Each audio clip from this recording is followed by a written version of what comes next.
last day or two anyway. Yeah.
As Charles Woodson would say, Raiders.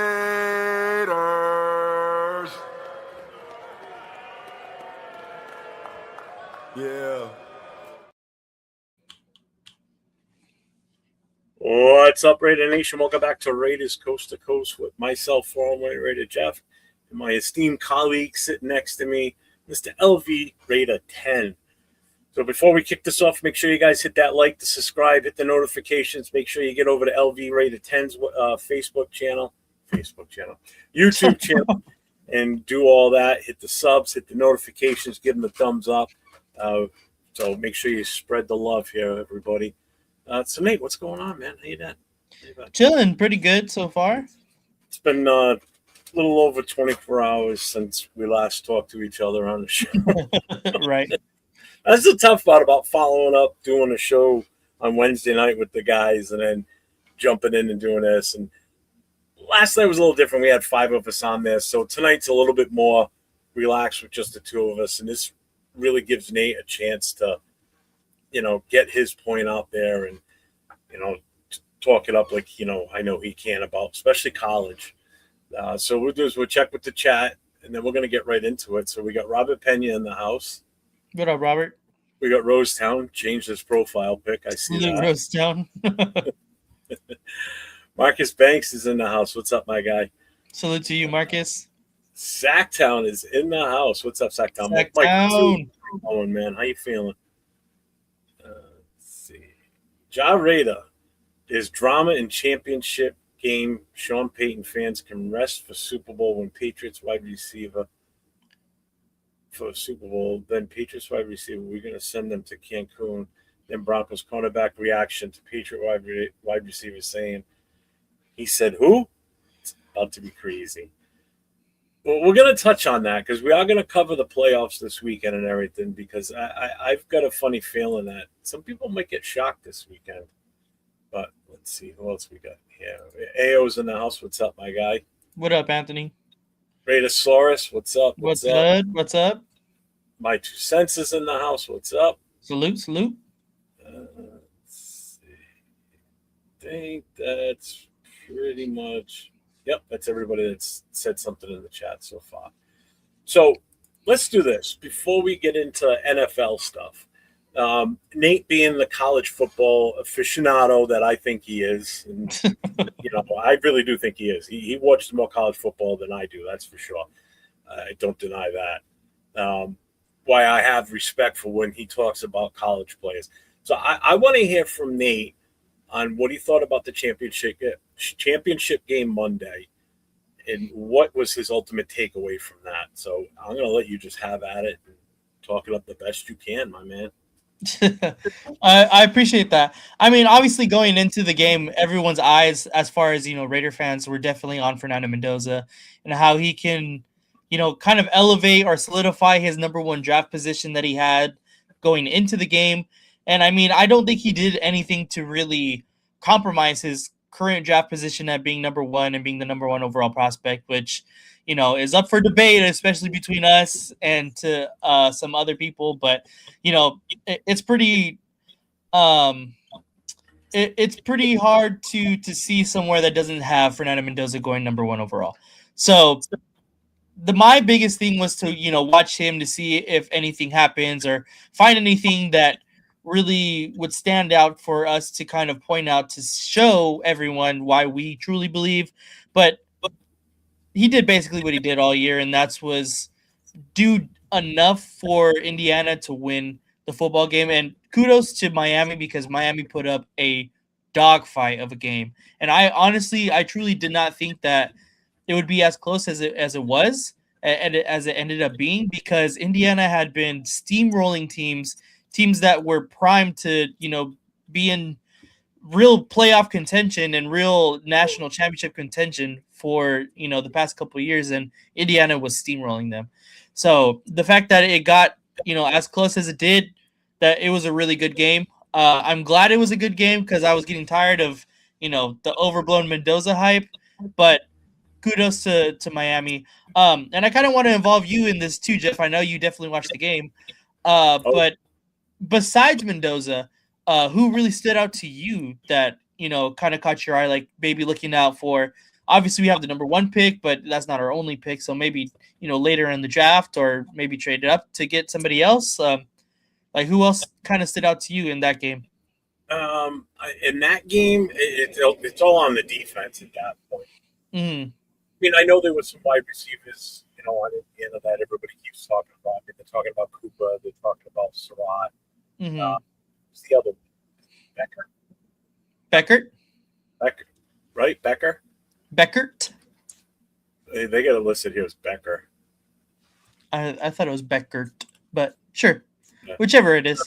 I mean, that's I mean, we know we need a wide receiver, so people are automatically throwing out, we should take Cooper if we're going to take Mendoza, or we should get Surratt at some point too. But I really thought it was the defensive side on both teams where you saw the standout players. I agree. With Miami, it was guys like, obviously Bain was the other one that everybody and their brother was watching. Mm-hmm. What's the other guy's name? Was it Moten? No. Yeah. Yeah, Moten, right? Yeah. I'm just looking at the names because I don't know names off the top of my head. Messidor, that was the other one too. Mm-hmm. He had a good day. And then on Indiana, the one name that just you just kept hearing all the time was the corner there. Pons, thank you. I was going to say Pounds. I don't know why I was thinking Pounds, but I got the P right. Was Pons. I don't really know Indiana's defense that well. I don't know who's slated to possibly go in this draft. I just know that you've heard Bain. I've seen him play already a few different times during the playoffs, and he was still doing his thing out there. But really, Messidor stepped up, so he definitely helped his stock value go up if he's eligible, if he's coming out. I don't know how old he is. Mm-hmm. So I mean, I see it was more defense for the other, for both teams outside of Mendoza. I'm not looking at the running backs because we don't really need to take a running back early anyway. We still should draft one at some point because we're going to need somebody to offset Genty here. But again, it's the wide receivers and the defensive players for both teams that kind of stood out more than anything after Mendoza. Messidor is a 6-year redshirt senior, as it is here on the University of Miami football team page. So he should be out this year then. Yeah. So the one thing I take away from this game, though, and I know the other quarterback that I've said, and I've heard you say it too, and I've heard Jason Downs and a few others too, was talking about Chambliss. Mm-hmm. And I'm only bringing this up right now because he played Miami the week before.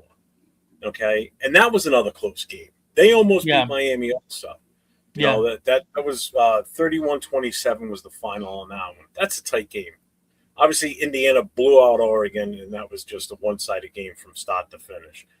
But you see what like Chambliss did against that Miami's defense, and then you see what Mendoza did Monday night against that same defense, and it's almost like the tale of two games.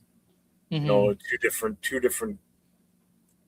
different results, I should say. I Right. think Chambliss had a much better game than Mendoza did if you look at the stat wise. Right. You know, so it's like, you know, if Mendoza's supposed to be that guy, I would have thought he would have done better than what Chambliss did the week before. Mhm. I don't know if you feel different about that. Or No, not. the thought is definitely there. I understand exactly what you're saying. I just think that the Indiana's offensive scheme, it doesn't heavily rely on Mendoza, airing out the ball like Lane Kiffin's offense, which obviously Lane Kiffin wasn't there for Ole Miss, but it's still his offense that was implemented there.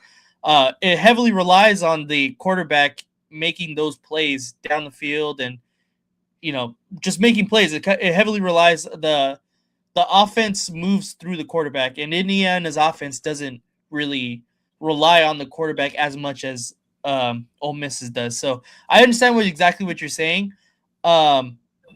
So I it does make Chambliss's stats a little bit more inflated, but I exactly understand what you're saying. And it just kind of comes down to what everyone's kind of preferences as a quarterback too. I know obviously we're not super high on Mendoza. No. And to me it's that same thing because I don't want to I want our offense honestly to move through our quarterback. Like I want them to be a game changer, and Mendoza has not. He doesn't have to be, and that's fine. It's just like for number one overall reasons, a face of the franchise reason, you have to be that kind of guy, and he's just kind of not. But yeah, I got it.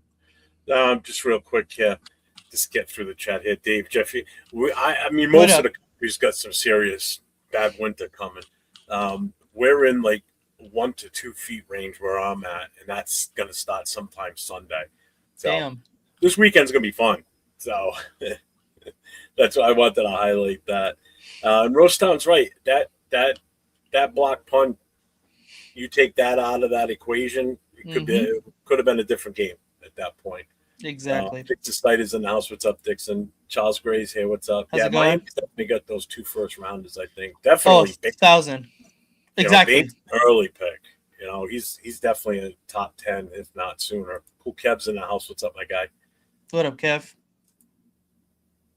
He said from Indiana, Pons and Fisher. I really like. Okay, I like don't know Pons the a lot. Fisher.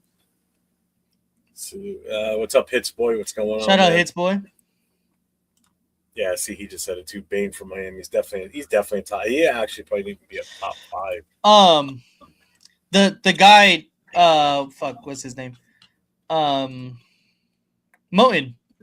Dude, watching back like some of the highlights of the game, his hand fighting in the interior of that offensive line, which is a very good Indiana offensive line, it was honestly kind of reminiscent of someone like Aaron Donald. Obviously, that's super, super, super high praise, but just his hands in the middle of the defense, like, was amazing to me, especially at 6'3", 300 pounds.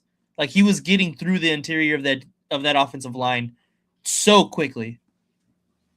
Chambliss didn't have an interception in that game. He threw 1 touchdown, but no interception. Because I just looked it up, too, to make sure I was right on the numbers.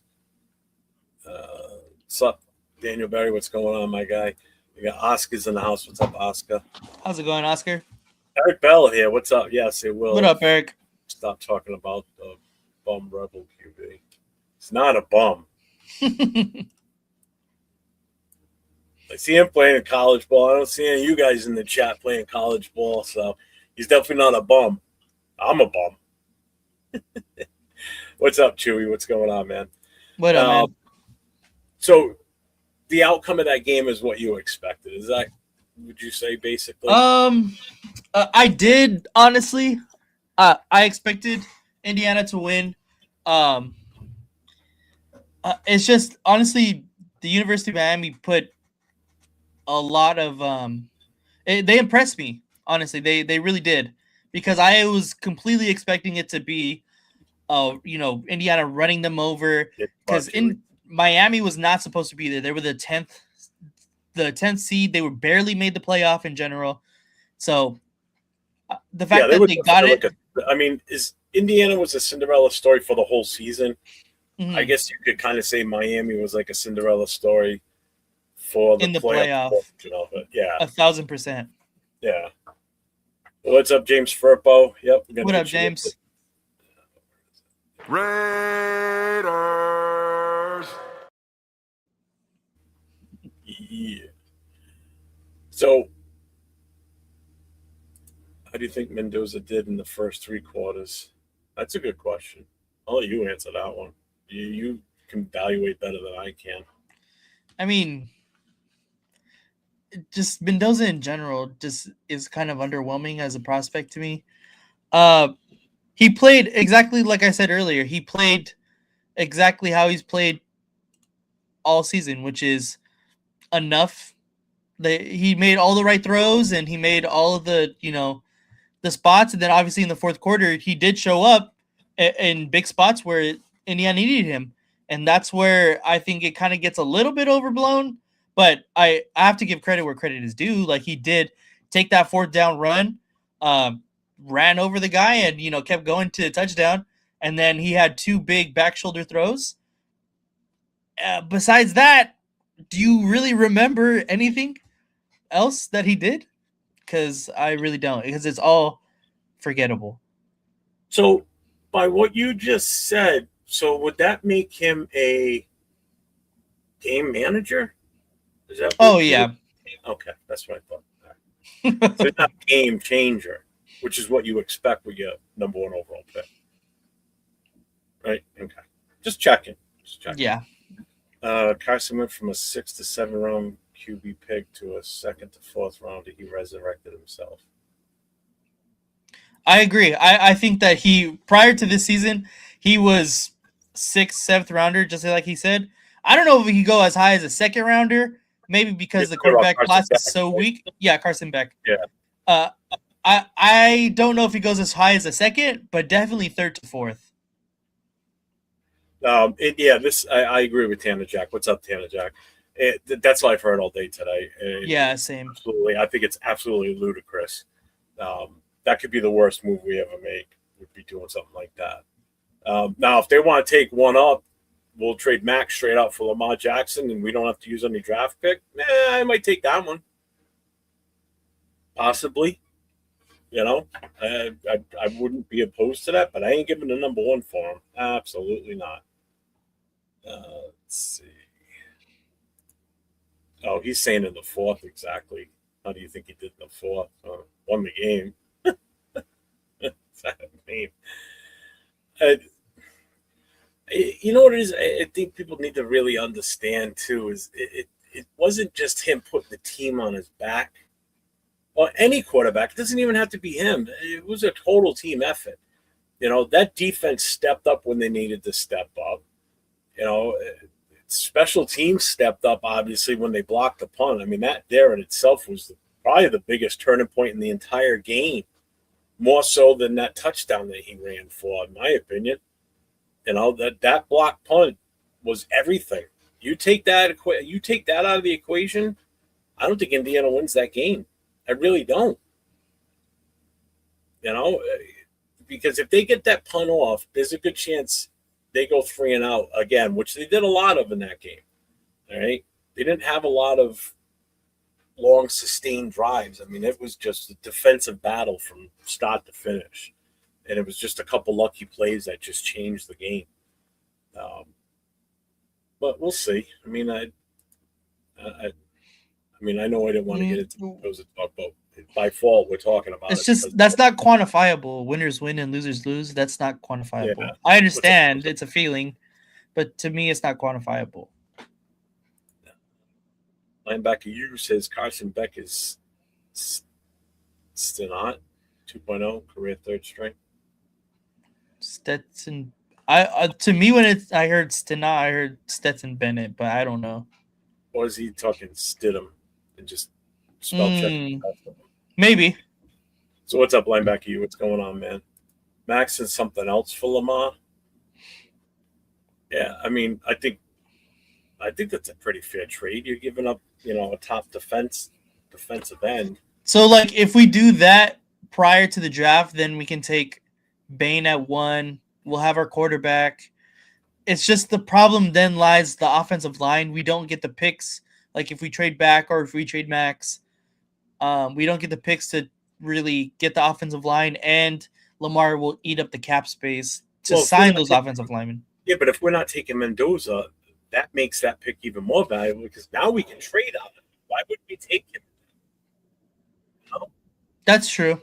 You trade out of somebody that wants him or wants that top quarterback in the draft, and we gain extra picks, and we can beef up that offense.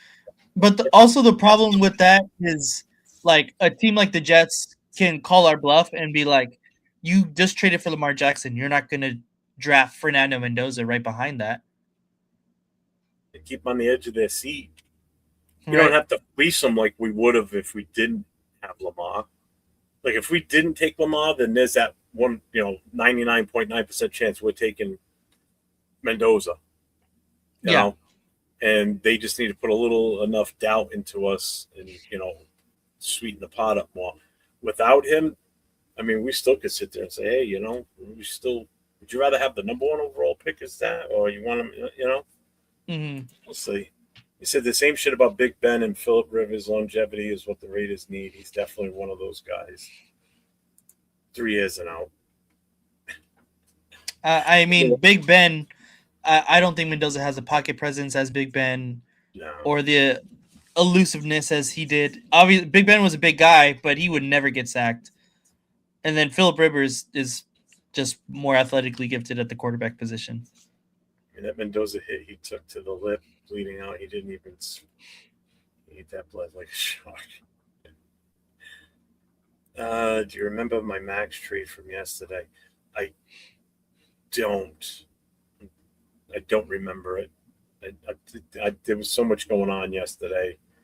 I don't remember much from yesterday, to be honest with you. It was just such a bad day. Linebacker, there's an NFL caliber offensive lineman in this year's draft to grant extra second, third rounders. Okay. From where, though? From what trade? Like, where are we getting the extra second and third rounders? Oh, I don't know. Well, I mean, I agree. I like the lineman in the draft. Maybe if we trade out of that number 1 and we get extra second and third rounders, possibly. Maybe that's what he's referring to. I don't know. Let's see. When Tom was not a great college stat player. Same with Fernando. Damn right. Quantify it. That's not correct, but I am not scared about taking him. See, everybody starts already. That's not what it is. I don't He's care about Jamarcus Russell. I was like barely even born when that happened. Well, I mean, that's wrong, but talented at the quarterback position. I don't think that's very untrue. Oh, okay. I remember this one, and you said it in the chat last night. I remember that now. He said traded Max to Tampa Bay for Vita Vea. Vita Vea. See, now, this is what I hate because, like, retrospectively, we could still have Christian Wilkins on this damn team. Like, and it sucks, too, because, he had to go all fucking Diddy on everybody, It just, what could have been, in all honesty? Really? Because Snowden came on and played fairly decent. I think better than Kuntz did. Then you got Adam Butler in the middle, and then you put Wilkins out there. That defensive line's completely different just with that one guy. You don't have this constant rotation of other guys playing tackle because we're just not sure about who we got that's worth anything. Yeah. When you had Wilkins, who's such a phenomenal player, but, I mean, he's still sitting out there. Nobody's even touched him. I don't think anybody's even talked to him. I haven't heard any rumors on him. Have you? On Wilkins? Yeah. The last thing I seen was he was at the Rams Bears game and in like Raider stuff. I don't Yeah, know. he had his Raiders backpack with him. He That's was what it like at was. the Yeah. airport, something like that. Somebody saw him at the airport. Yeah. Should Yeah, I should know. We really should have Wilkins. Wilkins will be all over. I think you need to go watch some more Phillip Rivers then. I think you know what it was with Rivers though too is he had talent on that offense as far as like the skill positions, and he could throw the ball too. I mean, he was. I mean, you look at where he finished in his stats at the end of his career. He's up near the top. He's up there. You know. Yeah. We wouldn't be picking first in the draft with Wilkins though. No, and that is No, true. I don't think that is true. Yeah. We would have won a couple more games at least. Painting the opposite of Max. Talk about bookends. True. So we did the championship game. So where'd you go? Oh. So let's get into the head coaching thing. Yeah. We're past the game now from Monday night. So the head coaching positions that are still open, obviously we're one of them. It's still, I took the list down I had up. God damn it. All right, hang on. Let me bring it back up. What up, Rorschach? There it is. All right. So right now the teams that are still open are the Browns, the Cardinals, the Steelers, the Buffalo Bills, and us. Baltimore's settled now. Became official this afternoon. They now have Jesse Minter. So the good thing for us is Kubiak's still out there, LaFleur's still out there, Webb's still out there. So there's guys that I think most fans are kind of hoping we get that are still available. Saleh went to Tennessee, which that one blows my mind why he went there. I mean, he's walking into the I like that. You like that he went there? I do. I think he could build from I think the scratch. I think the owners are better, to be honest with you, than with the Jets. And Than he's the out of Jets, that yeah. too, because that's a bitch. So I mean, the coaches we're all still interested in, are still available. So I know you said last night you're on the Kubiak route. I like Kubiak. If Joe Brady could still possibly be out there, I like Joe Brady. I think the best pairing, though, as far as just coach, is Mike McDaniel for Fernando Mendoza. I think that's the best pairing because Mike McDaniel runs the highest percentage of RPOs in the NFL. And that's exactly what Fernando Mendoza has did entire time at Indiana. But all right, so but he's with. Could he still? Yeah, he could still walk away from the San Diego. I mean, the Chargers deal. No, yeah, he could.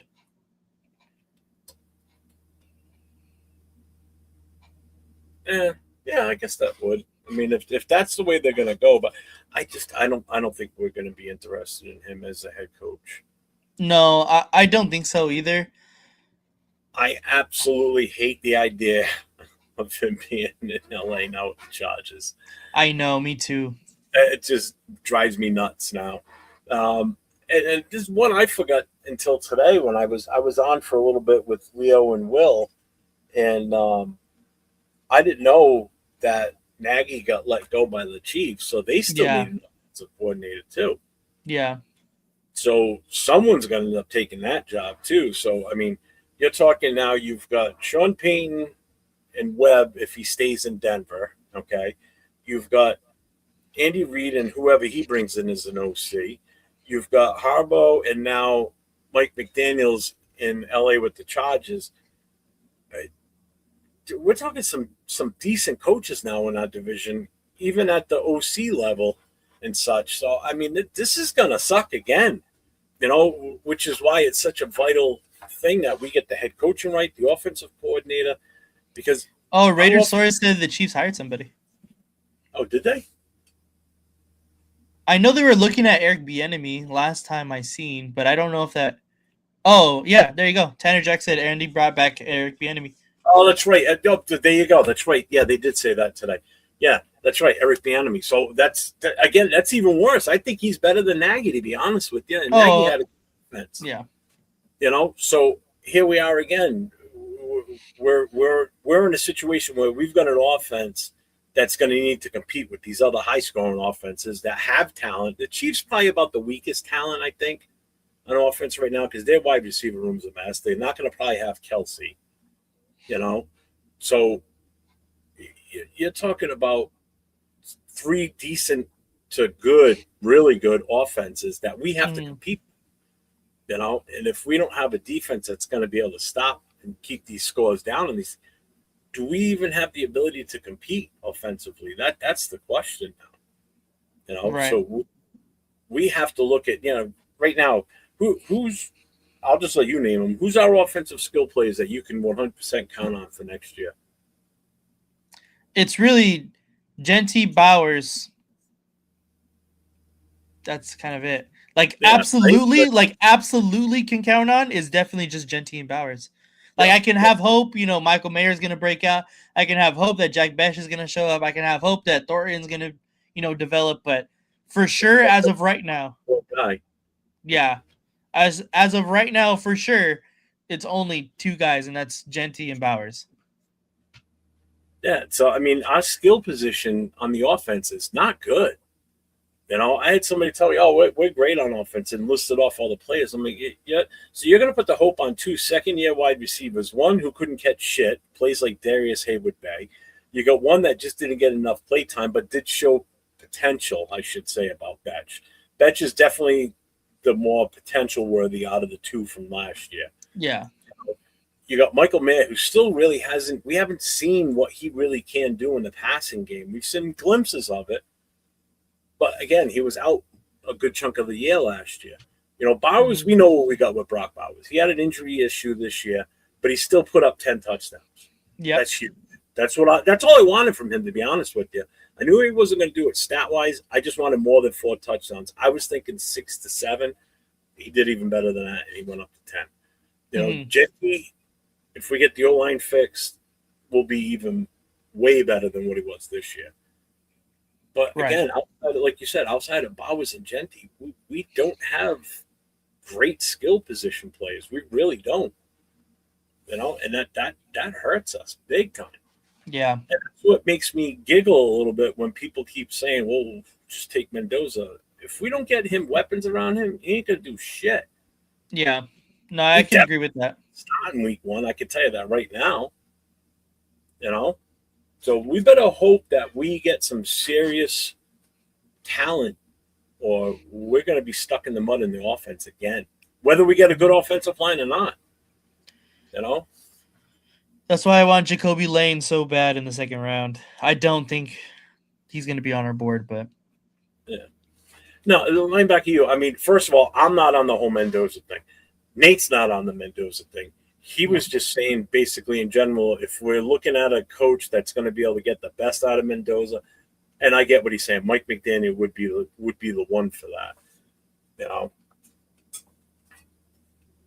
So this offense is just so bad in so many different ways.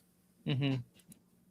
Bowers and left tackle and Genty. Yeah, true. Left tackle. Yeah, Colton Miller. Yeah, but again, we said skill position, so yeah. Positions, wide receiver, tight end, running back. Yeah. We got a running back that we still haven't seen full potential. We got a tight end that we know what he can do because we've seen it in rookie year. You can even throw right guard in there too, because I think JPJ is going to be much better than he was this past year.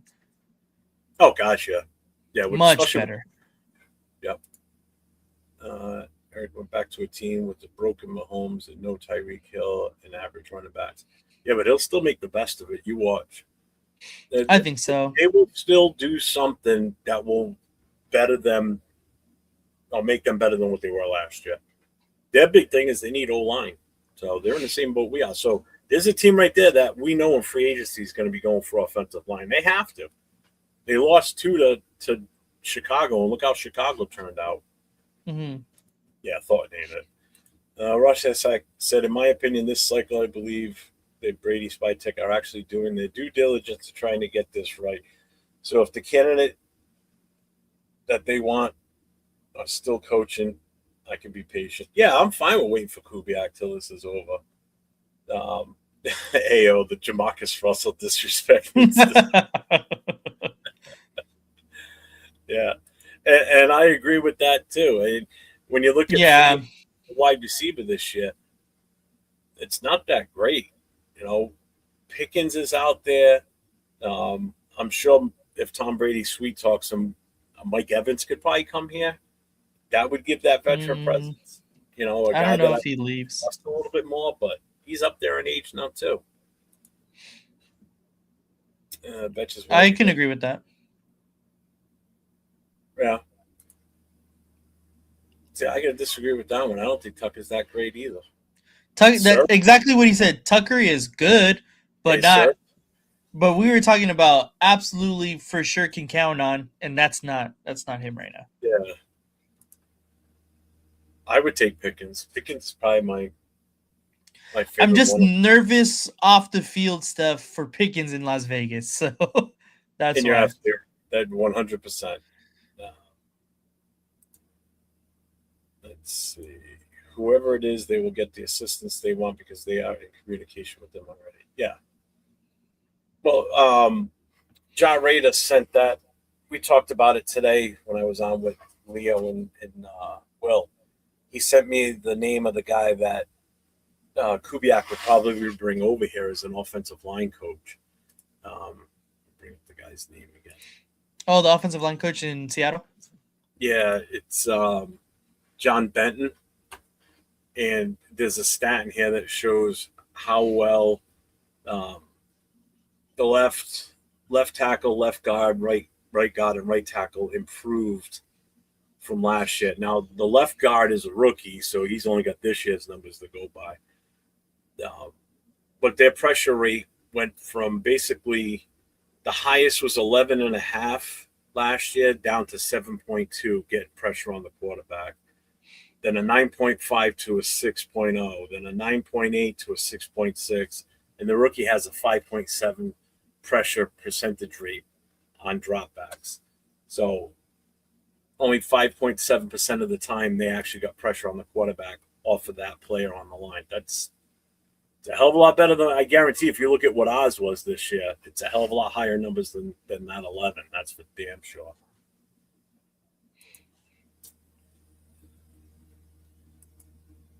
So who would be let me ask you this then, Nate. Who would be your ultimate, like, oh shit, why did we get him picked for a head coach? Who would be the one that would make you go, what the hell are we doing? Out of the ones that are available, I should say. You know, the guy that I had least on my board, but I still wouldn't have been like upset about, was Jesse Minter, and he just took the Ravens job. And I honestly think that combination is a match made in heaven. I think Jesse Minter is going to be a pretty good, at least decent coach in Baltimore. I think it just makes sense for both sides. But honestly, everyone that is being involved in the head coaching search as of this point that the Raiders have been in contact with, I'm completely fine with any of those guys being hired at this point, because it meets all the criteria that we said in our wish list a couple weeks ago. Okay. Yeah, that's right.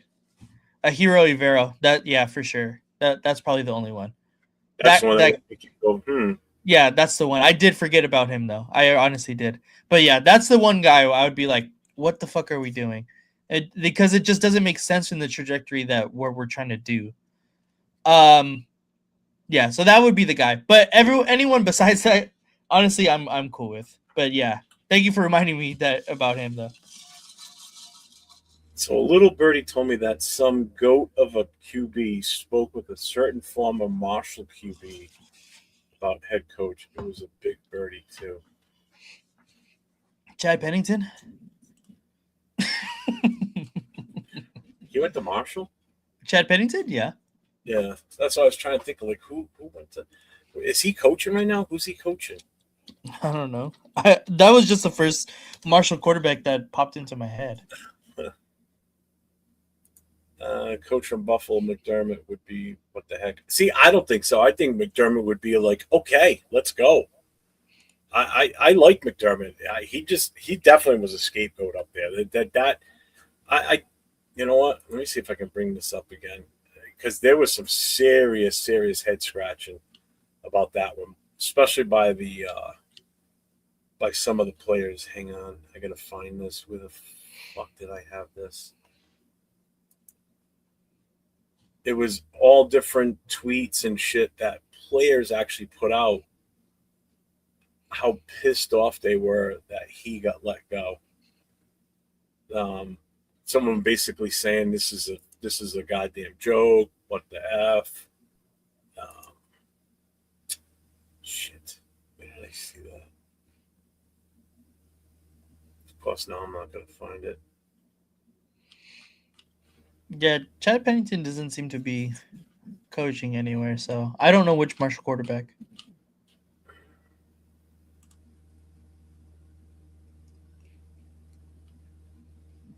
Nah, I can't find it now. It's already fallen off the board. But the players that were like pissed off and posting shit was like Dawkins, man, Lamar. Harmon, the one that had the heart attack.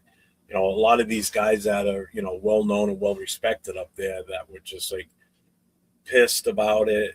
How much they loved him as their head coach, and I just think that organization is just a mess right now. And to think they're getting a brand new stadium that they're opening up next year, and now all this shit's coming out about them. So we'll have to wait and see what happens there. Yeah.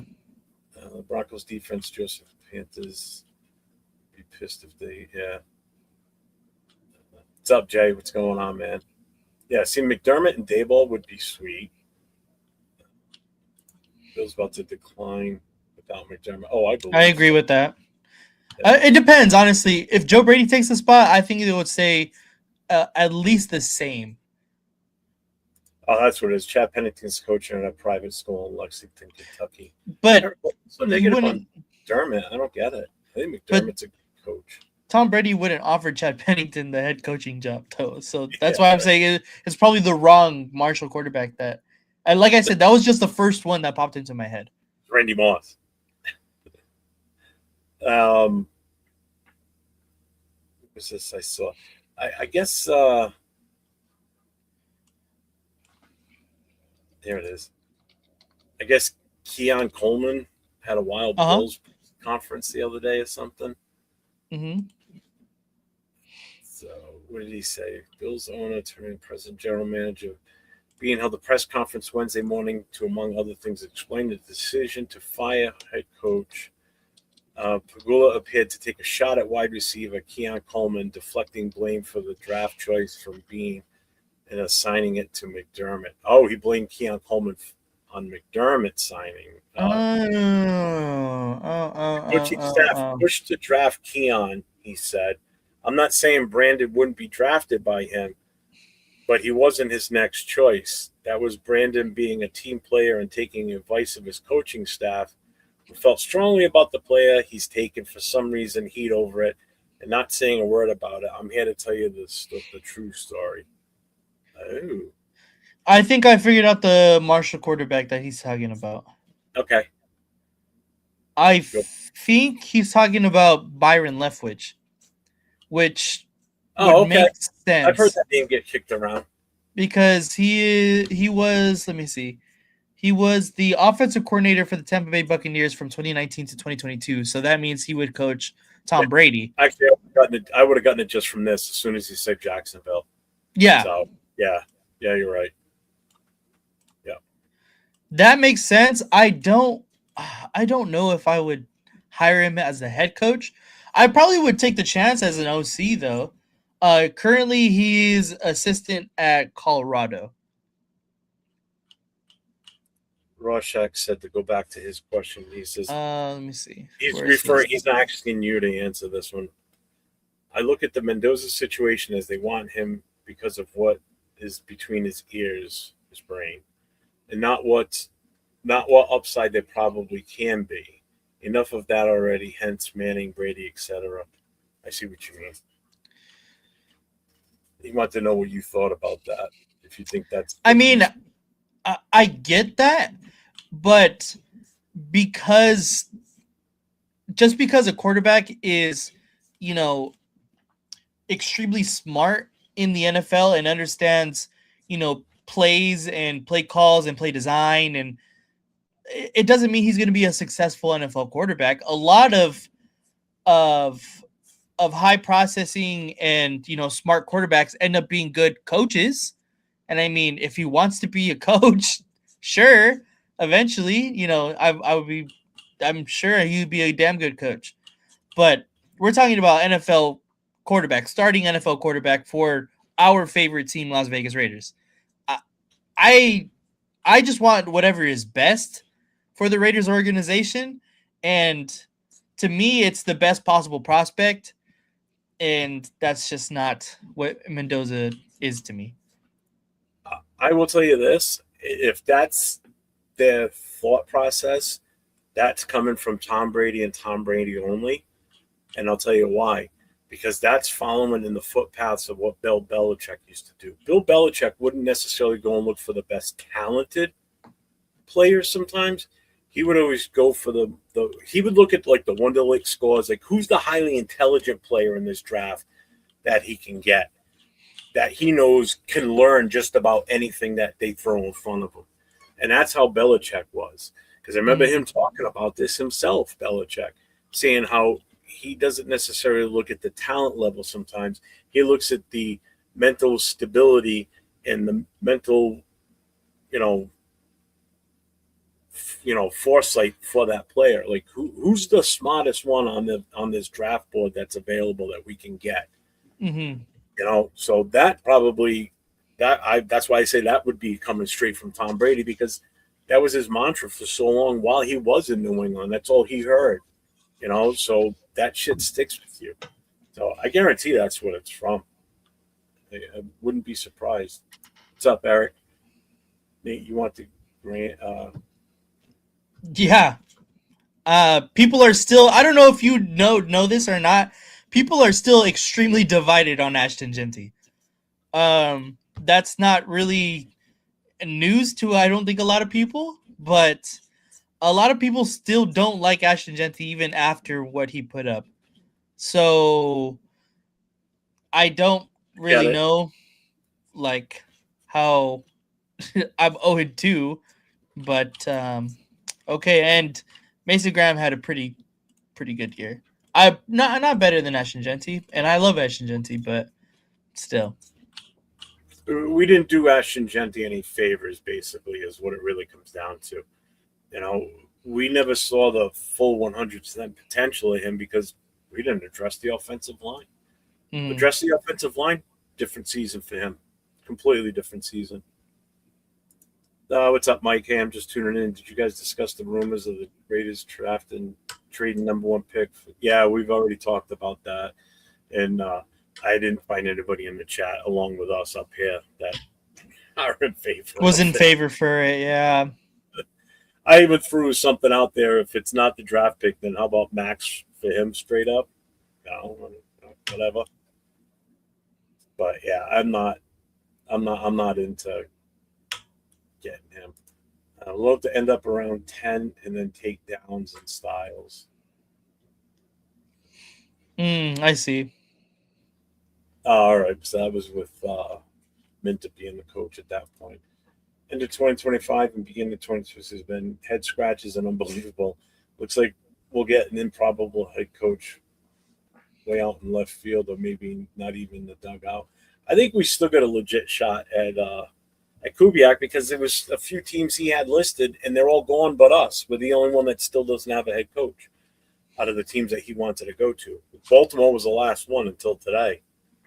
So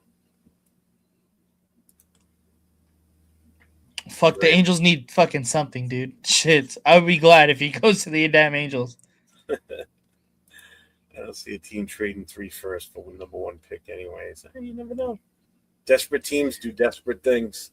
I agree. I don't think anybody would trade 3 picks.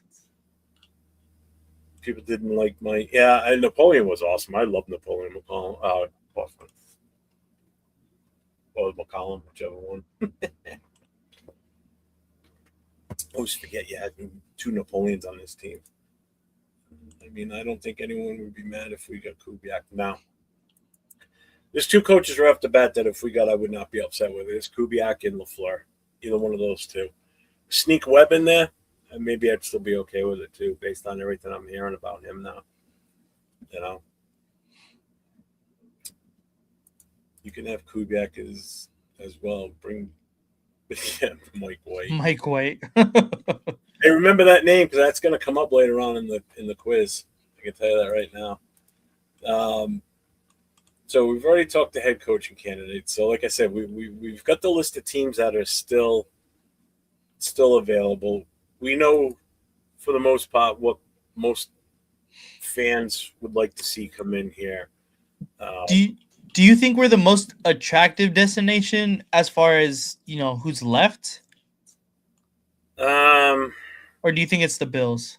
No, it's definitely the Bills right now. Just Josh Allen alone, even if he had, and don't forget, he's got Cook too as a running back. Yeah. I think even if he didn't have a running game, that would still be the number 1 destination. I mean, you've got a just elite quarterback there. I'm sorry, there's no other quarterback on any of these other rosters or teams that are still available because the options are the Steelers, Cardinals, Vegas, the Browns, and the Bills. You tell me out of those teams which is the most enticing. Yeah, I would probably say the Bills, but I would say we're probably a close second though. I think we're number 2, and that's because of the first pick, and you have endless options of what you can do with that first pick. No, I agree. Not necessarily just taking this one player. You've got options, and that's the big thing about getting that number 1. You have every option in the world. Whereas pick number 2, you're already limited because the number 1 guy is already going to be gone. So unless you move up to 1, you've already lost the guy off the board. Number 1, you can take whatever you want. Buffalo, I think, is definitely the top destination. So not only do you get Josh Allen, you get Cook in there as your running back. You've got you still got 2 good tight ends. You got a really good offensive line. Receivers, not so much. Defense is decent. You got a brand new stadium opening up next year. So there's a lot of good things that are going on in Buffalo. So I still think that Buffalo's number 1, and I would put us at number 2. I agree. But Cleveland's just a nightmare. The only good thing about Cleveland is you get to coach Myles Garrett and Mason Graham. So you got 2 great guys up on that defensive line. Yeah. Arizona, they got an early draft pick, so that's a bonus, I guess. Still have Kyler Murray. So at this point, he's going to be traded. Yeah. Pittsburgh is kind of a mess. You don't have a quarterback, basically, because Aaron Rodgers probably isn't coming back. Yeah. So there's too many question marks with those other teams. Let's see. Bills for sure. If we miss out on Kubiak, with them, we have LaFleur still there or Webb. And I agree. Yeah. I wouldn't be surprised if Daboll gets that job because I know they did bring him in for an interview. I think Joe Brady is the number 1 guy there. And that's what I said the day. Yeah. If McDermott gets fired, Brady would be like my first pick. Yeah, I think Joe Brady makes sense because it keeps kind of the continuity of that team. And, they're right there on the cusp of being, perennial contenders, which, I mean, you can argue that they are already. But I think it keeps the continuity. It keeps Josh Allen without having to relearn a whole new offense. And I think that makes the most sense because if you bring back Daboll, he's too far removed from the Buffalo situation. Like, he had too much time spent in New York where it's not going to be a seamless transition as if just bringing on Joe Brady would be. Yeah. Hopefully Daboll or Joe Brady become head coach there. Yeah. Arizona and us are probably the worst situation. See, I don't think that we are, though. No, I think Arizona is the worst. I don't know if us. That's definitely the worst one. I think it goes Buffalo, us, Pittsburgh, Cleveland, Arizona. Yeah, I can agree with that. Dumbass already started a rumor that Brandon Ayuk is on the Raiders' radar. That's like AB 2.0. I don't get these people start stupid ass. I don't want Brandon Ayuk. He's talented, but Be getting him. Remember that? That got Hmm? tossed around before the season even started last year that we were going to trade for Ayuk. yeah, that's right. Yeah, I forgot about that. Pittsburgh forgot how to hire so bad they will violate their own hiring rules. I think they will too. I think they've had too much Really? success hiring head coaches that it's finally going to catch up to them. Have they even interviewed anybody? I don't know. I don't really follow Pittsburgh news like that. If you're really going back to college, he was at convention this month. Bills 1, Raiders 2. Worst is Browns. They have had like 4 guys complete. You know, that's true too. for just the interview part alone. And who wants Just- to go to Cleveland? Yeah, Jesse Minter turned it down. I know. Who else? There was one more person. Huh? I don't blame him, but you know what? Here's my take on the Minter thing, or any coach that would have gone into Baltimore. If it's your first head coaching job, you got big shoes to fill, and you're going to Yeah. constantly get to Harbaugh. That's the problem with going to a team like Baltimore that had an established coach for a long time, and it's going to be the same thing in Pittsburgh. You've got a lot to live up to because of what Tomlin did for his tenure there. You know, never had a losing season. You know, was in the playoffs every time you turned around. Mhm. You know, that's a lot of pressure on a new head coach because as soon as It you is. fall, you're gone. So I think Pittsburgh is going to find themselves in a string of multiple years of flip flopping coaches now. They've been lucky for the first 50 plus years of existence, yeah. and now they're going to start to go. You know, I don't know. I feel like what Tanner Jack is saying here, I'm hearing Mike McCarthy to the Steelers.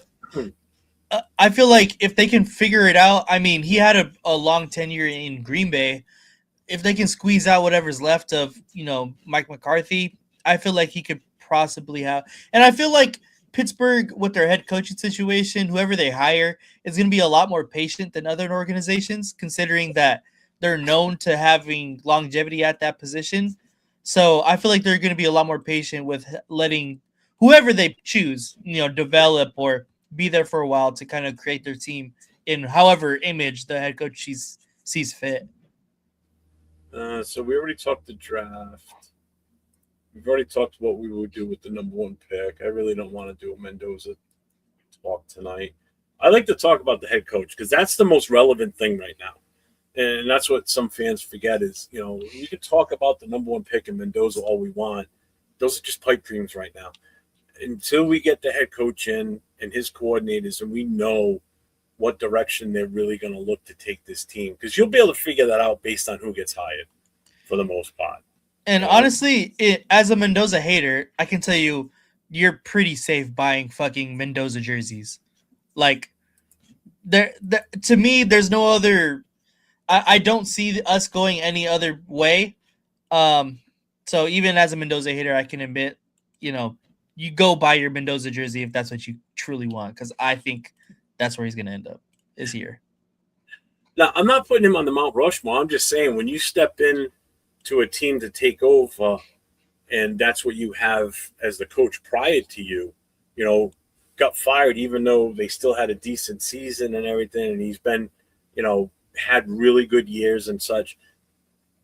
Just like anybody that would have stepped in other than Mayo, coming into New England after Belichick all those years. If Belichick would have left on top type of thing, but he had a couple of bad years once Brady was gone. If Belichick would have left when he was at the height of his game, that's a tough act to follow. I'm sorry. That's not easy. Oh, yeah, you get your New Jersey on. Big Luck said he's going to give me an LV10 jersey. What's up, Detroit God? What's up, my guy? What's going on? I think we have that, though, don't we? I mean, it's Spy At Tech, least, yeah. God's help of him and Brady coordinating on it. Yeah, because Brady is the official president of football operations now, right? Yeah, I don't think Mark Davis is going to be involved in any of this, which is fine with I me. don't He think may so, give his opinion, But I would just take that post-it note that he writes down the name of who he wants to throw it in the trash. If it's the same name we got, I don't want him anywhere near the hiring of the coach. Only time I want him involved is when they got to get to the contract negotiation part because he's got to pay That's for it. it. Yep, that's it. That's it. Other than that, I don't want him anywhere near the process of hiring the coach, interviewing, none of that shit. So yes, I mean, like I said, the head coach has got to come first. So it actually isn't the Senior Bowl like this weekend or something already, or next weekend, or Fuck, I totally forgot about that. I honestly don't know. Senior Bowl. Not the Panini Senior Bowl. Or is it not? It is. It's not the Reese's Senior Bowl anymore? It's in 8 days. Jesus Christ! So the practices should be going on soon then too.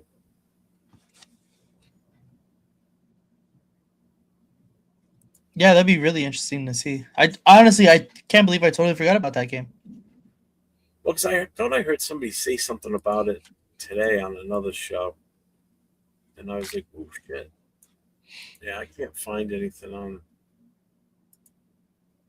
Let me see. Where is it? Let's see if it shows anything in here. Oh, confidence is emerging that Chambliss gets his 6th season. Really? Yeah, They're gonna allow it? that's what it sounds like. See, Trinidad Chambliss' eligibility fight now plays out in close proximity to Oxford, a wrinkle that adds intrigue to Ole Miss 2026 quarterback. There's optimism around Ole Miss football program that star quarterback Trinidad Chambliss will eventually be granted an injunction by a court in Mississippi that allows him to play for the 2026 season, multiple sources say. While his waiver request for a 6-year of eligibility was denied by the NCAA, Rebels brass is holding out hope his lawsuit against the NCAA will be successful. His legal team filed a lawsuit with them on the 16th of January for a temporary and permanent injunction that would allow him to play a final season in Oxford. Suit came a week after the NCAA denied him of his 6th-year bid. So his argument is saying that he only played 3 countable seasons of college football in 2023 and 2024 with Ferris State and in 2025 with Ole Miss, and should be allowed to play a 4th based on NCAA rules. That's funny. So there's still a chance that he might not even be coming out of it. Which would make the quarterback class that much more weak. It would make it that much more weak, and that number 1 pick even more valuable now. Because now it's down to one guy. Legitimately one guy. Chambliss wasn't even predicted like 1st or 2nd. He was more of like late 2nd, early 3rd. You know. Hey, I'll tell you what. I think if he would have won that Miami game, that would have jumped his stock up big time. Yeah, it would have. I think he would have moved up. But we'll see. Chambliss needs to let those college girls go and bring his old ass to draft. That shit's funny. See, and that's how I feel. Do you draft the best player available or best player for your scheme? You know, with the number 1 pick, that's such a tough one to answer, in all honesty, because you know what your number 1 need is. And I agree, we do need a quarterback. But do you draft out of necessity or do you just draft out of overall pure talent? Because if we're going by overall pure talent, I'm sorry, Mendoza's not the number 1 overall, period. Yeah. You know, there's no way he's the number 1 overall. He's the number 1 overall quarterback by far, you know.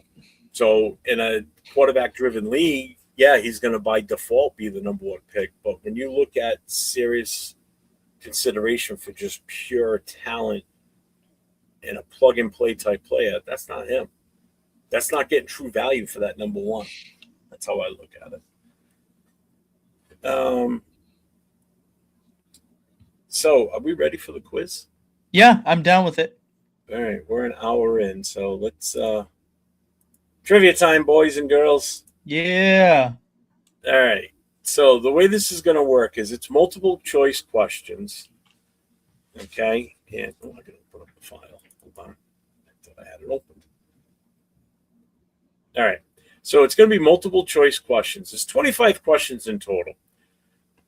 What this is NFL head coach trivia. So in other words, it's not just Raiders, folks. So you better know your coaching history in the NFL. So it's going to be heavy on Raiders questions, but it's going to mix in a lot of NFL head coach questions from multiple teams throughout the league. Okay. So what's up, Frank Weber? What's going on? So here we go. So first question, it's all multiple choice. I will read the question, and then I will give you A, B, C, or D, and then you need to tell me who it is. Nate, if anybody in the chat says anything, you need to let me know because I'm in a different screen and I can't. Should I go over to private chat so I don't see yet, or?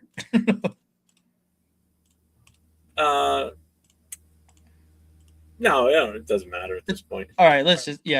We'll see. We'll try one out. Question number 1. Who was the Raiders' first head coach? Al Davis, Tom Flores, John Madden, or Eddie Erlatz? Is it Eddie Erlatz? Yes, it is. I didn't read that question. The answer's right. I didn't go A, B, C, D. I mixed it up by accident. It's all good. Yes, it was B, Eddie Erlatz.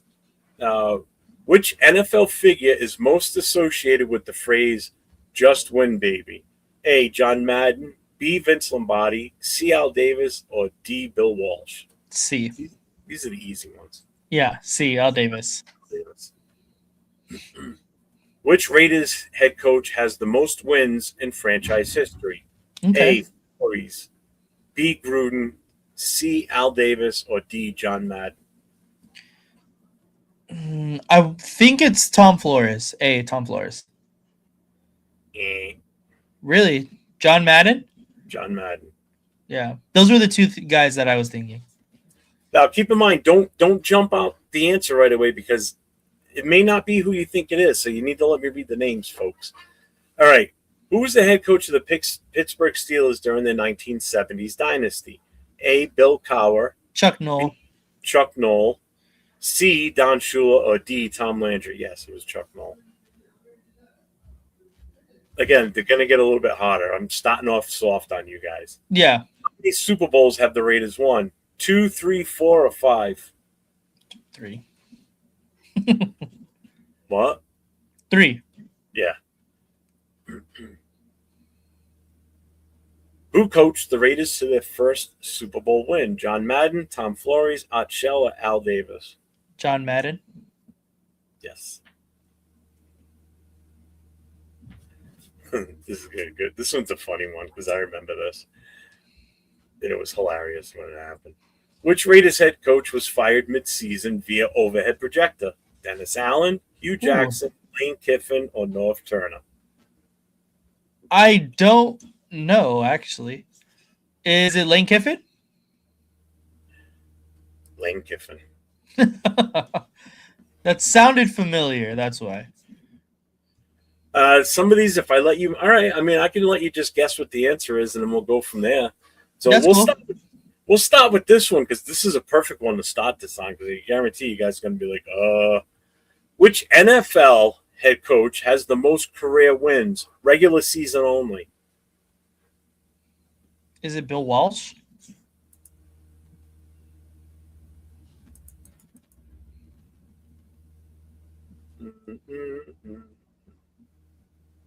No?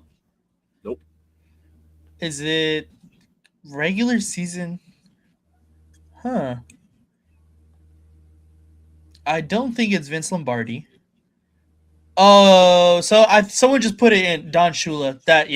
Yeah. It's Don Shula. The choices were Bill Belichick, Don Shula, Andy Reid, and George Halas. Yeah. Don Shula for sure. Bill Belichick is number 2. Bill Belichick is number 2.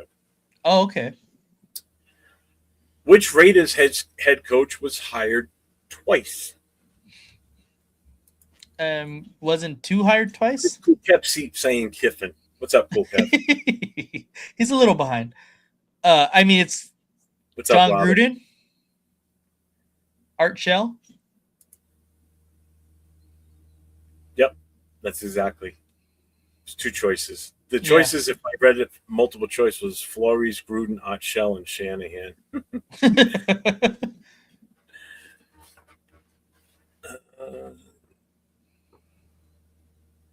Who was the Raiders head coach during Super Bowl 37? Bill Callahan. Yeah, you're right.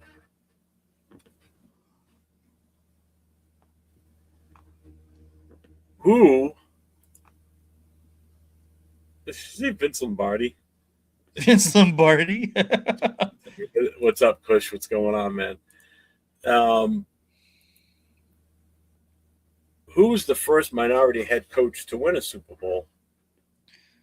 The first minority head coach is that Tom Flores? Yes. These are the options it gave: Tomlin, Flores, Dungy, and Art Shell. Dungy would have probably tripped me up a little. Yeah, that's why if I read the answer, sometimes it may just really kind of play with you a little bit. But if you know age-wise, you would have known it was Flores. Mm-hmm. That's why. Who replaced John Gruden after his resignation in 2021? Rich Bisaccia. Yep.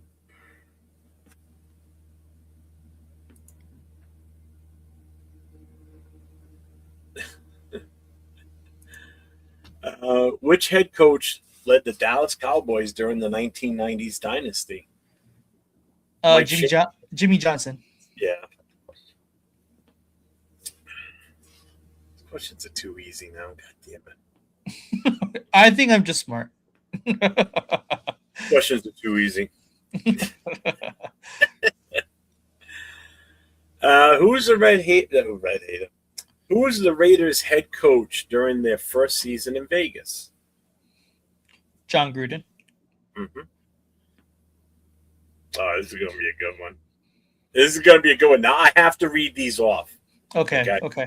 So, which head coach won Super Bowls as an assistant with multiple franchises and later won as a head coach? Okay. Options are Mike Shanahan, Pete Carroll, Bill Belichick, or D, all of the above. Ooh. Mike Shanahan, Pete Carroll, Bill Belichick, all the above. Greg. I don't know. Belichick was the assistant on the Giants team. Pete Carroll, I can't think of what assistant he was. He was on the Jets, maybe? He was an assistant on the Jets. All the above? Mm-hmm. Do you know what teams they were assistants on? No, I don't. Because Belichick was with the Giants. With the Giants, I know that one for sure. Shanahan, I can't think of where he fucking coached as an assistant at least, and Carroll either. I thought I did look that one up where he was. I forget exactly. All right. So, which Raiders head coach led the team to a Super Bowl as a wild card? Jim Plunkett. You said head coach? Yes. That's my bad. I heard quarterback for some reason. Oh, it's because I read Raiders get their quarterback by Gregory Stevens here. My bad. So who was the head coach when the Raiders won the Super Bowl as a wild card?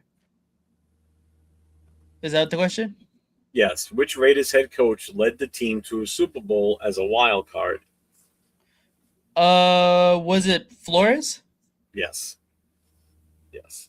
We were the first team to ever do it. to win We were the Super Bowl as a wild card, right? The playoffs in the wild card position and made it and win the Super Bowl. Mm-hmm. Which Raiders head coach was also a former offensive lineman? Tom Flores, Art Shell, John Gruden, or Jack Del Rio? Art Shell. Yes. Which NFL head coach went 0-16 in a single season? Hugh Jackson, Steve Wilkes, Matt Patricia, Urban Meyer. Steve Wilkes.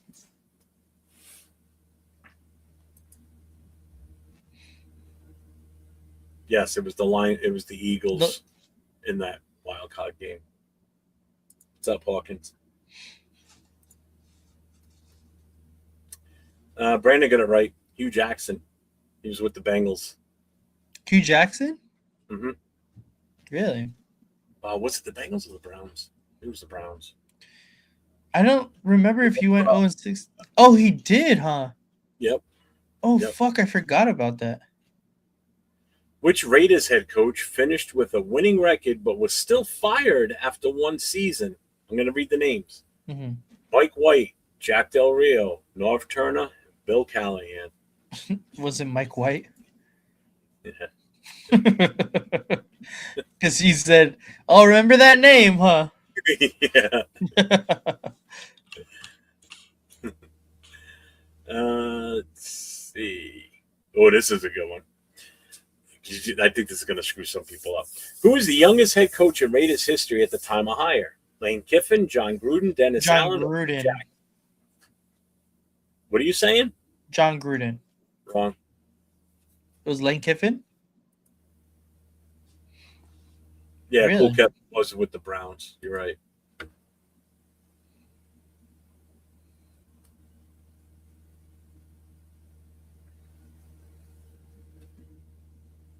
Yep, it was Lane Kiffin.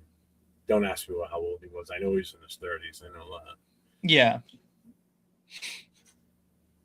Which NFL head coach has the highest career winning percentage, minimum of 100 games? John Madden, Bill Belichick, Vince Lombardi, or Andy Reid? Would it be Bill Belichick? Nope. No. I just assumed because you said that Bill Belichick was the second most winning head coach. Wins. Wins, yeah, wins. Answers in the chat already. Really, Madden? Yep, it was Madden. Really? Yep. That's pretty cool. This is going to be a good one. This one you guys are going to, if you don't cheat and Google it, bastards, this one's going to take some time for you guys to do. How many total head coaches have the Raiders had from existence to 2025 season? Here's your Holy answer. shit. 21, 23, 25, or 27. Keep in mind, Pittsburgh's had 3 coaches in that entire same time. I'm going to go with 23. Wow. Cool, Kev. 32 wasn't even an option. Oh, Lane was at 32. Lane was 32. That's what he's saying. Oh, all right. Never mind. Sorry. What'd you say it was? What's your answer? I'll tell you right now, nobody in the chat's got it yet. They're 23. They're all wrong. Every single one of them is wrong. Dixon seems like 50. And 27, and that seems low. No, 27 would be too high. It's actually 23, which is still ridiculous. That's a lot. Yeah. This is kind of an easy one. Who was the Raiders head coach during the Tuck rule? John Gruden. Yeah. Let's see. Which NFL head coach won 3 Super Bowls with 3 different quarterbacks? Chuck Noll, Bill Walsh, Joe Gibbs, or Bill Belichick? Joe Gibbs. Theismann, Williams, and who's the third one? Ripien. Ripien, yeah. Yeah, and that's right, linebacker you. So think about all those interims we've had through the years too. Damn. Because when they named an interim, they're listed as a head coach. Yep, Mark Ripien was the last one out of that group to win a Super Bowl for Joe Gibbs. Let's see. So this is the last regular question on it. This is number 25, but I got bonus questions that we're going to play with too. Okay, sounds So good. which Raiders head coach best represents the Al Davis chaos? Lane Kiffin, Dennis Allen, Hugh Jackson, or D, all of the above? To me, it's D, all the above. All of those guys scream Al Davis in early 2000s Raiders incompetence. Yeah, it's all of the above.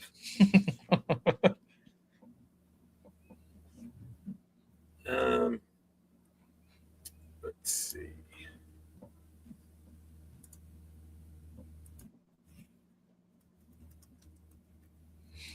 Hang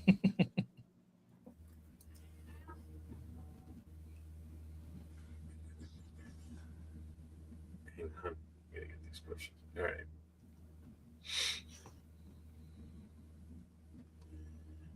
So, which Raiders head coach never had a winning season with the team? Dennis Allen, Lane Kiffin, Hugh Jackson, or D, all of the above? D. Yeah, that's right. Which NFL head coach, has appeared in the most Super Bowls as a head coach? Bill Belichick, Don Shula, Tom Brady, or Chuck Noll? Bill Belichick. Yeah. Did you notice I threw a different name in there too? Tom Brady. I was like, as a head coach?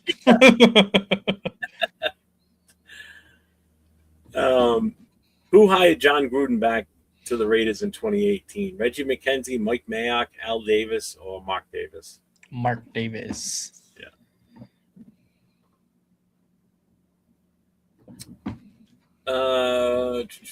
Which Raiders head coach was fired after a 12-4 season? Bill Callahan, Jack Del Rio, John Gruden, or Art Shell? Wait, say that again? Which Raiders head coach was fired after a 12-4 season? Bill Callahan, Jack Del Rio, John Gruden, Art Shell? Oh, Bill Callahan. No. No? No. I don't know. No, Art Shell had a horrible season when he. Yeah, our show was terrible. I thought it was Callahan. Was it Del Rio? Yep. Jack Wow, that sounds fucking insane considering, the coaches since Del Rio. All right, so here's a good one. This is actually a pretty damn good one. Which NFL head coach won a Super Bowl with a backup quarterback starting the game? Bill Belichick, Doug Peterson, Joe Peterson, Gibbs, or D, all of the above? Oh. Yeah, okay. Yes, Bill Belichick. Yes, Doug Peterson. So, yeah, it would be all the above. Okay, I'll read the names here. So Belichick had Brady in 2001. Remember, he was a Right. backup. Yep. Nick Foles in 2017 for Doug Peterson with the Eagles. Joe Gibbs, he did it with Williams, and he did it with Ripien.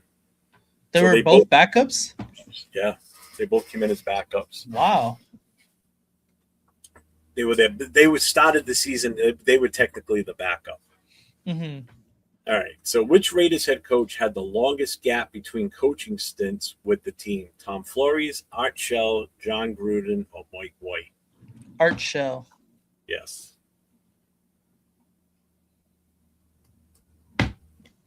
Which NFL head coach was fired mid-season despite being considered an offensive genius? Chip Kelly, Josh McDaniels, Matt Patricia, or all of the above? All of the above? Yeah. They all sucked. They all sucked. Which Raiders head coach led the team during the franchise's last playoff win? Gruden, Del Rio, Bisaccia, or Callahan? Callahan. Sure about that? The last playoff win? Yep. Yeah, Callahan.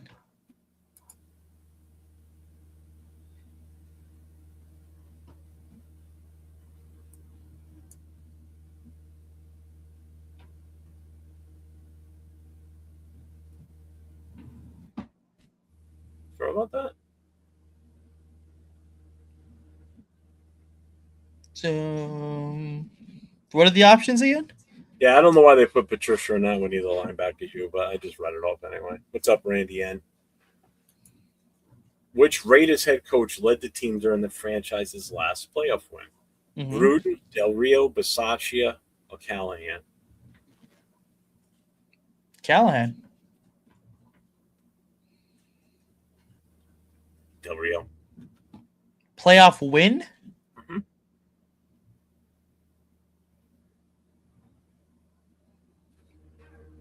Playoff win? Yeah. Which Raiders head coach best represents style over substance? Lane Kiffin, John Gruden, second stint, Josh McDaniels, or all of the above? We didn't win a playoff game with Jack Del Rio, though. So we did, didn't we? No.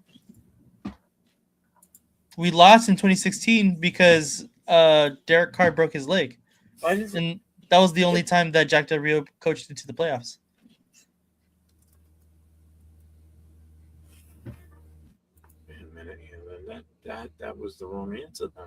Yeah, Bill Callahan was the last one to win a playoff game because they won the AFC Championship against the Titans.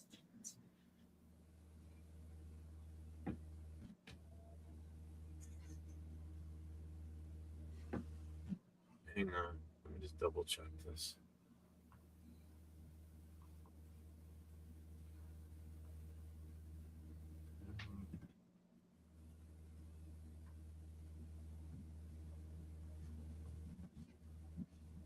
They lost to the Texans. Yep, you're right. Mhm. Shit.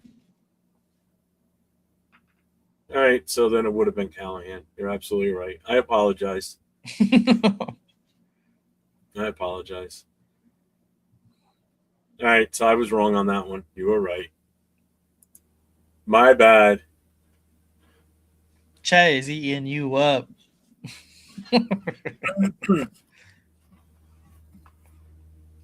Where was I now? I only got a Style? Coaching style? yeah, style over substance.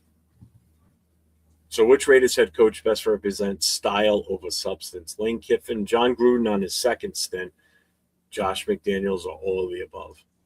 I would definitely go with Josh McDaniels. Yeah, it's listed as all of the above. Mm, Think about it. I guess. I don't know. McDaniels, Patriots way, it was all about the style what he was going to bring, but he never really brought any substance to it. Same thing with John Gruden. It was done before you knew it. Lane Kiffin just never got out of the fucking starting gate, basically. Yeah, really. No, that's it. That was the end of them. I'll come up with new questions next week, or new game next week. No, we didn't lose to Denver. We lost to Tennessee. Houston. Houston. Sorry, Houston. And fucking Brock Osweiler. That's right. Hey, just think he's now the coach of the Paris Musketeers of the European League of Football. So Is he really? I did not know that. I didn't know that That's- existed. So January 27th, 2025, he was hired as the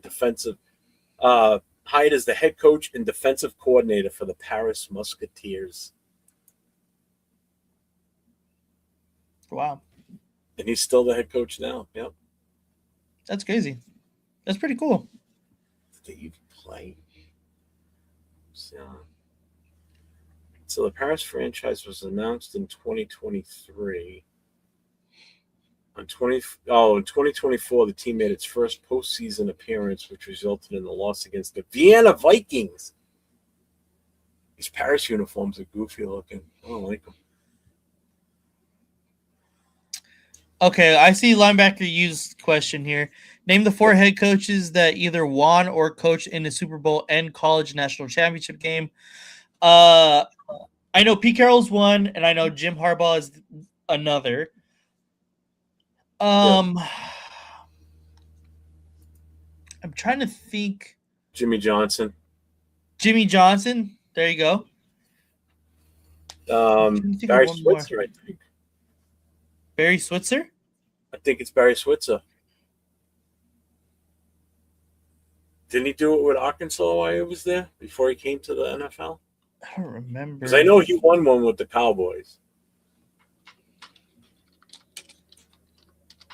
I'm sure there's probably a name.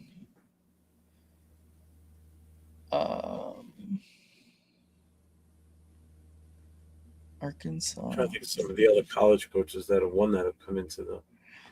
I wanted to say Nick Saban, but I don't think he coached in a Super Bowl. He didn't coach into a Super Bowl.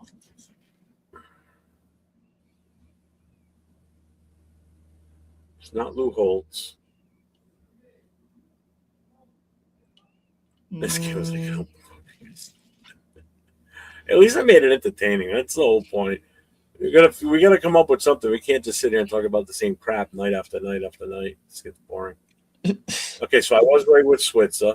Oh, Bobby Ross. That's right. Shit. No, they never. Did he say either one or coached in? Okay, I was just coached in. Yeah, coached in. All right. Yeah, Jimmy Johnson, I knew for sure. Switzer, I was right. And I know Carroll for sure. And Jim Harbaugh for sure. Jim or John? Jim, right? Jim Harbaugh. Because he did it with Michigan and then the 49ers. Bobby Ross is the fifth one then.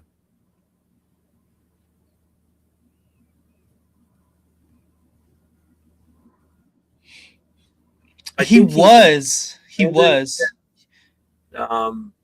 did coach in the pros, but very short time. Wasn't he with Cleveland? Saban? He was the head coach for the Miami Dolphins. That's what it was. Yeah, he walked away from that because he realized he was better at college than coaching. Some coaches just doesn't translate well for them to come from the college ranks to the pros. Just like how it doesn't translate sometimes for players too. I mean, it's obvious. It happens all the time. I mean, not every one of those 200 and some players that get drafted make it in the NFL. You think of how hard that is to get to that level, to where you make a starting roster or just get on the practice squad. You know, it's not an easy feat. Yeah. You know, out of the thousands of kids that play college ball, you know, how many of those, only 200 and something get drafted? You know, how many get picked up as undrafted free agents? And how many of those undrafted free agents even make a roster? I mean, that happens. You do see guys that undrafted make it. You know, I mean, shit, you've had some make it and go to the Hall of Fame. What's his name? Harris from the Steelers a few years ago got in the Hall of Fame. That guy was insane.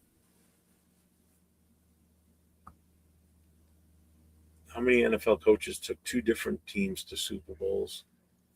Bill Parcells? Yeah. Bill Parcells? Yeah. I'm trying to think who else.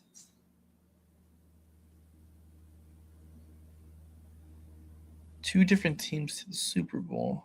Let's see if it's not.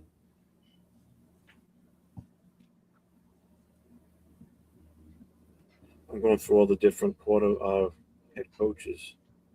Didn't Andy Reid take the Eagles to the Super Bowl? He did. Andy Reid did take the Eagles to the Super Bowl. Against the Patriots game where Terrell Owens had a monster game. Yeah. That would have been had they won that. Mm-hmm. Dan Reeves, that's right. Dan Reeves. Shula? Who did Shula take besides Miami? Shula was the Colts coach. Yeah, he coached the Colts. Really? I did not know that. Baltimore. So Parcells, Reeves, Shula, and didn't we just say? Who did we just say? Oh shit! Who did we just? Yeah, we just said somebody. Oh yeah, Andy Reid. Yeah, Andy Reid. Andy Reid. That's what I'm saying. I'm with the Eagles. Fucking Patriots winning that one.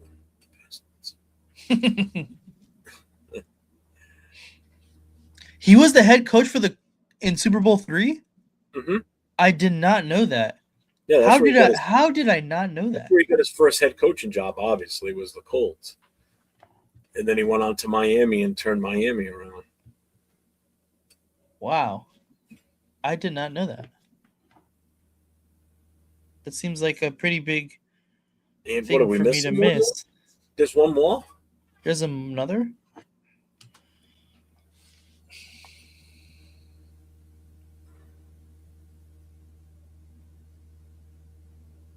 Did Shanahan take another team to the Super Bowl besides the Broncos? No, because he went to the Redskins after.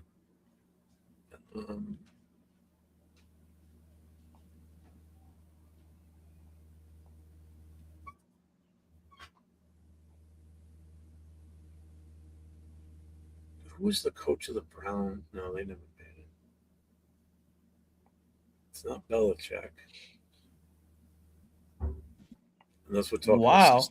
It's not him.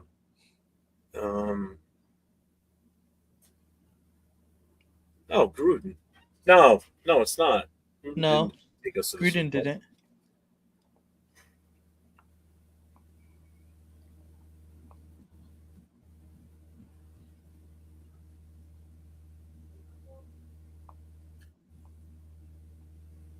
Mike Holmgren, Mike Holmgren, right? the Packers, and Didn't he take the? No, he didn't take the Seahawks then. did he? Wait, did he not take him against the Steelers? Was that Mike Holmgren? I don't remember who was the Steelers or the Seahawks. Browns, Texans, Jags, and Lions never been. Yeah, so never none of those guys. Yeah. Yeah, see Seattle. Yeah, so it had to be. It's got to be Holmgren. Yeah. Yeah, Oh, that was good. That was a good pull. That was a good pull. Man, that was a tough one.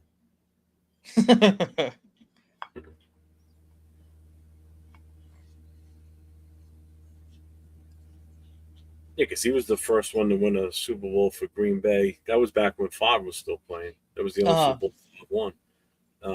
One more head coach? Coach. Fuck. What era? At least give me Yeah, that. honestly, really. Usually I'm pretty good at this shit, but Another head coach? There's one more.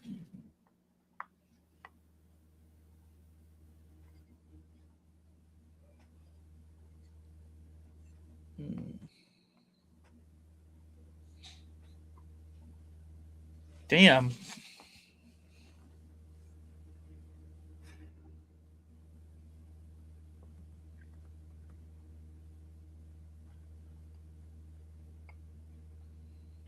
can we say Tony Dungy because Gruden's team that he coached in Tampa Bay was basically Tony Dungy's team before he left to go to the Colts. Right. He's part of my tip of the spear family, like Coach Gibbs.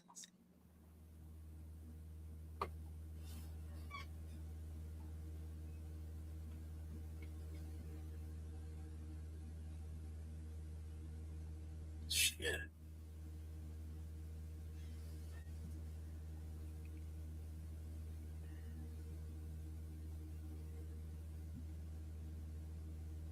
It's not Tom Coughlin. No, Tom Coughlin. Mike Tice. No.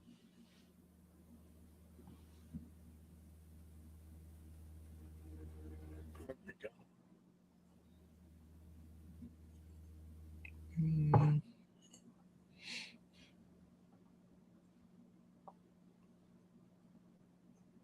Mike Tyson.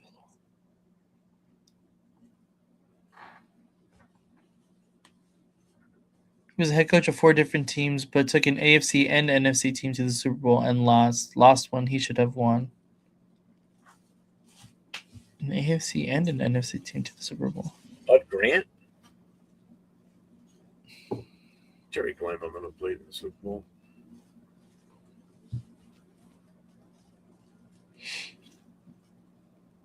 Head coach. Vikings. He had a league MVP going into Super Bowl.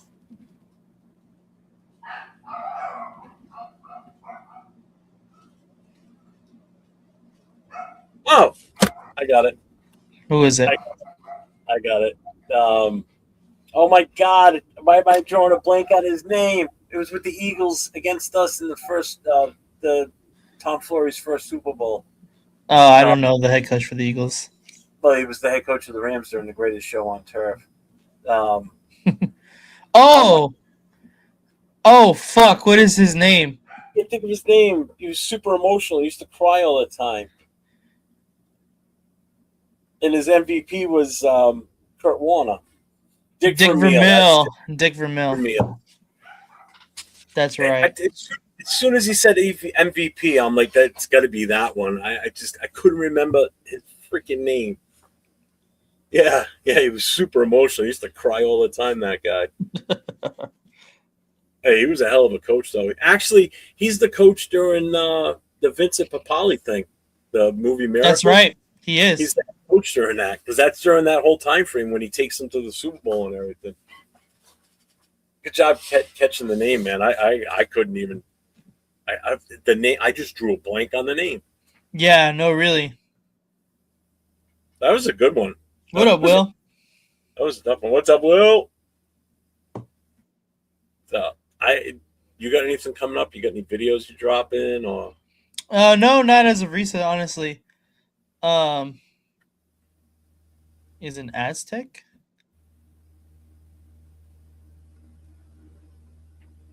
Like San Diego State Aztec?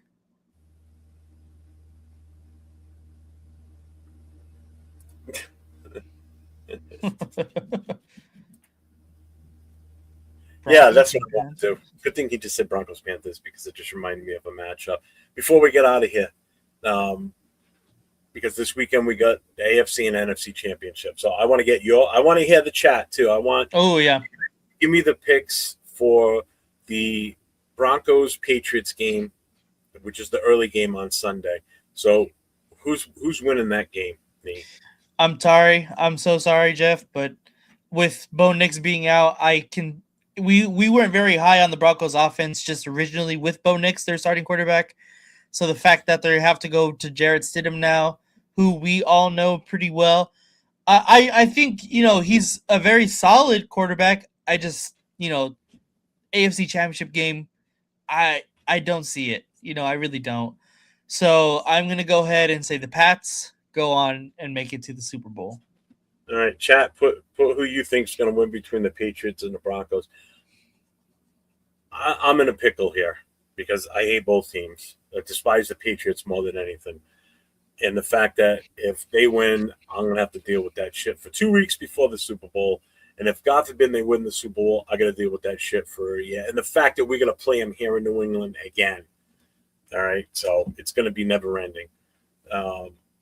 And, of course, watch that be our game again, be the first game, and we have to be there and watch them raise that goddamn banner. I fucking puke.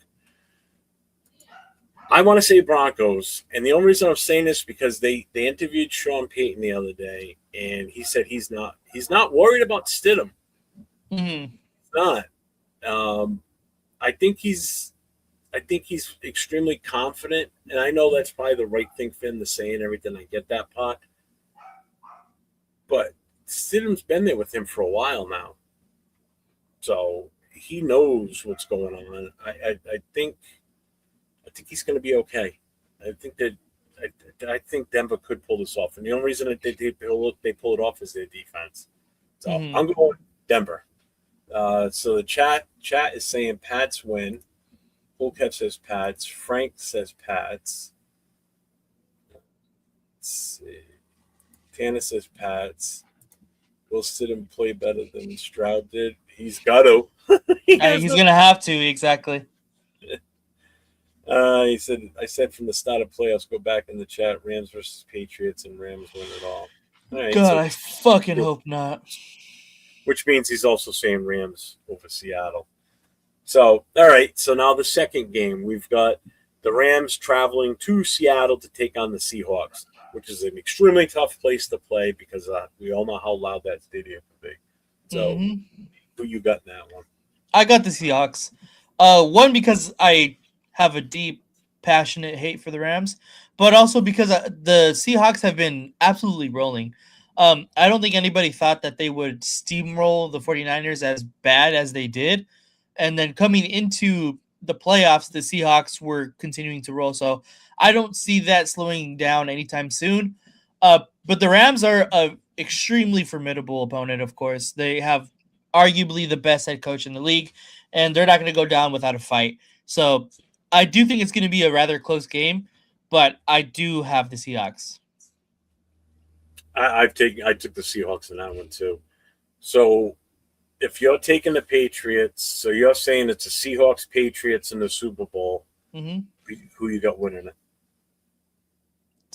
Oof. Keep in mind it's a rematch. Seahawks Patriots, my personal favorite Super Bowl. Seahawks Patriots. I don't know, man. It's gonna be a really damn good game.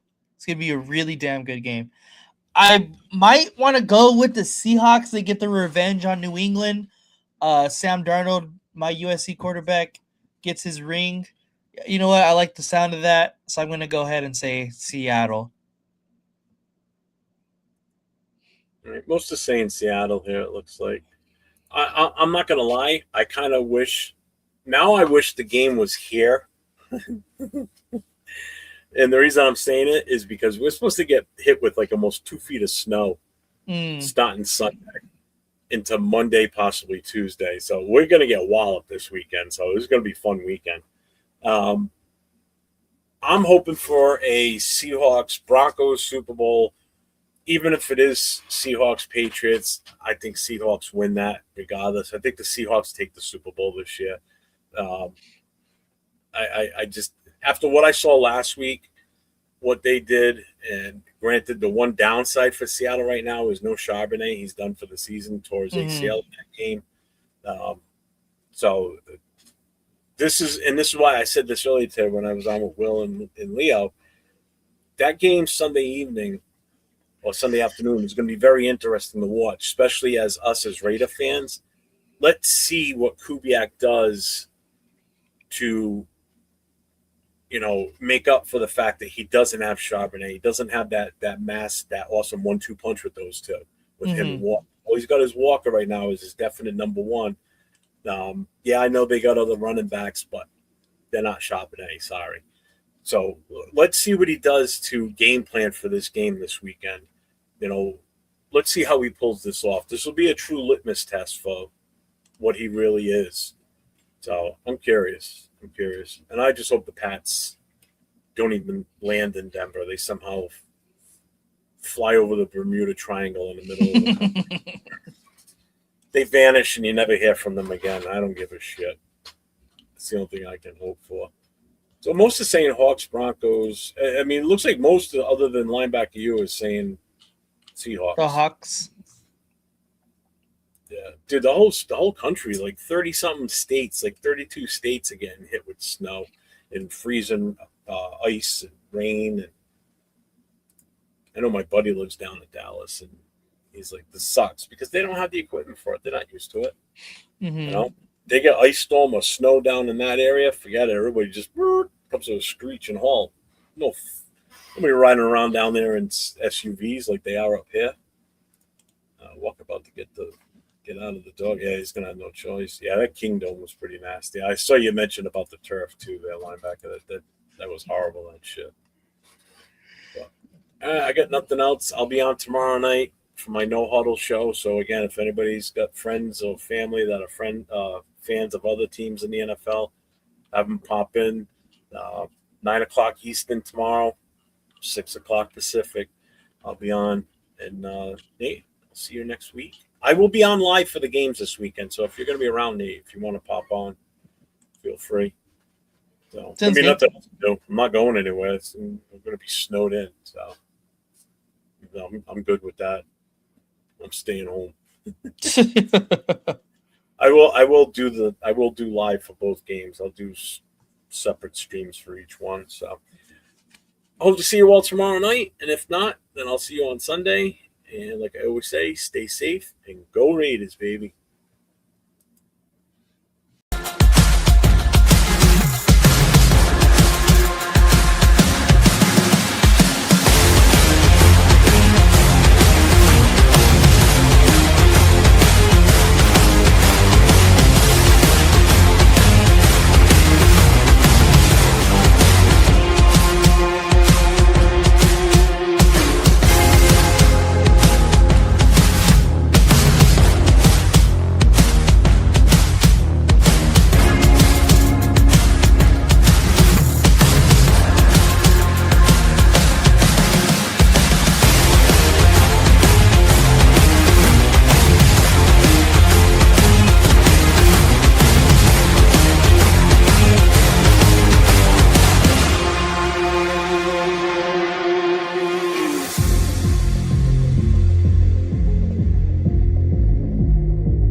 Charles Woodson would say, Raiders.